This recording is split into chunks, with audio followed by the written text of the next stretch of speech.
Kembali di Kompas Siang, Saudara. Hari ini Pemprov DKI dan anggota DPRD DKI Jakarta melakukan sidak ke salah satu tempat industri di Cengkareng, Jakarta Barat. Hal ini dilakukan sebagai salah satu upaya untuk mengatasi polusi.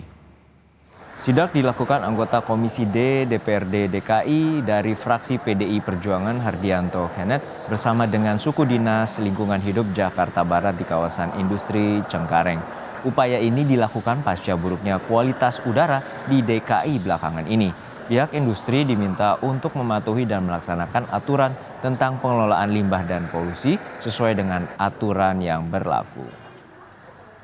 Kesepakatan di dalam bahwa untuk yang pertama terkait dokumen lingkungan, mereka akan segera mengurus.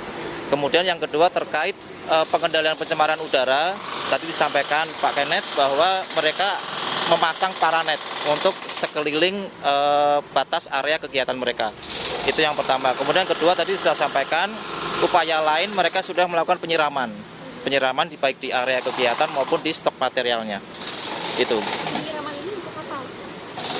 Penyiraman ini sebetulnya untuk meminimalisir adanya debu-debu yang berterbangan ya karena angin seperti itu. Kementerian Lingkungan Hidup dan Kehutanan KLHK mengidentifikasi 161 perusahaan industri yang diduga menjadi sumber polusi udara. 11 perusahaan diantaranya sudah dijatuhi sanksi administratif. Perusahaan yang ditindak terdiri dari industri batubara, peluburan logam, pabrik kertas, dan pabrik arang. Sanksi administratif diberikan berdasarkan hasil pemeriksaan atas hal yang tidak memenuhi standar peraturan. KLHK juga akan menindak perusahaan penyumbang polusi udara 4 hingga 5 minggu ke depan.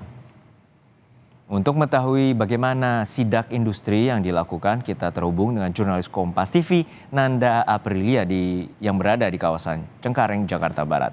Ninda, bagaimana hasil sidak terutama lokasi di mana adanya dugaan pemicu polusi udara di DKI Jakarta?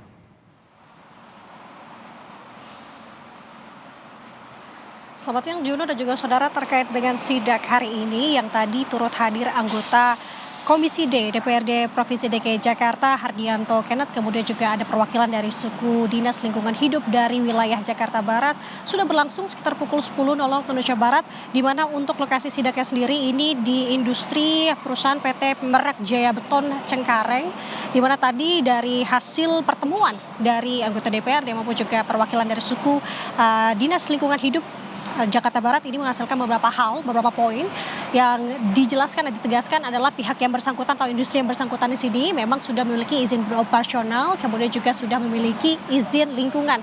Namun yang digarisbawahi terkait dengan izin lingkungan ini yang masih dirasa adanya kelengkapan dan harus dilengkapi terkait dengan dokumen izin lingkungan.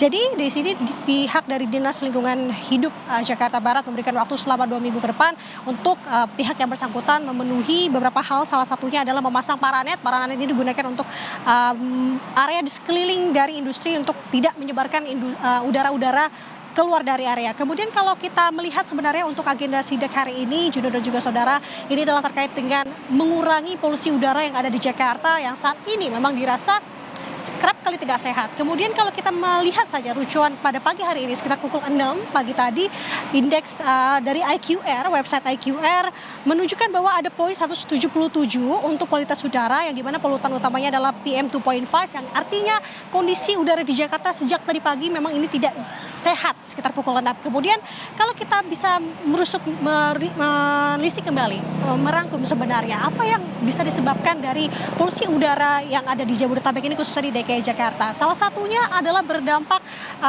lahirnya ISPA atau infeksi saluran pernafasan, yang dimana ini juga kalau kita memiliki data adanya peningkatan sejak bulan Mei 2023, di mana Mei 2023 ini menyatakan masyarakat khususnya DKI Jakarta yang mengidap ISPA ini mencapai 135.000 warga. Kemudian terus naik sampai dengan Agustus bulan ini mencapai 200.000 warga. Kemudian terkait dengan bulan Agustus ini adanya ISPA yang terus meningkat juga kalau kita melihat dari tren polusi udara di Jakarta.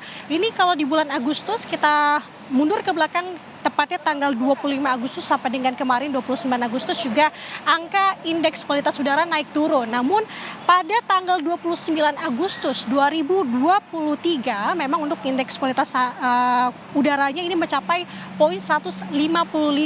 Hal ini selaras dengan apa yang disampaikan IQR terkait dengan kota besar paling berpolusi, di mana Provinsi DKI Jakarta ini masuk dalam urutan kelima dengan poin 124, disusul urutan pertama adalah India.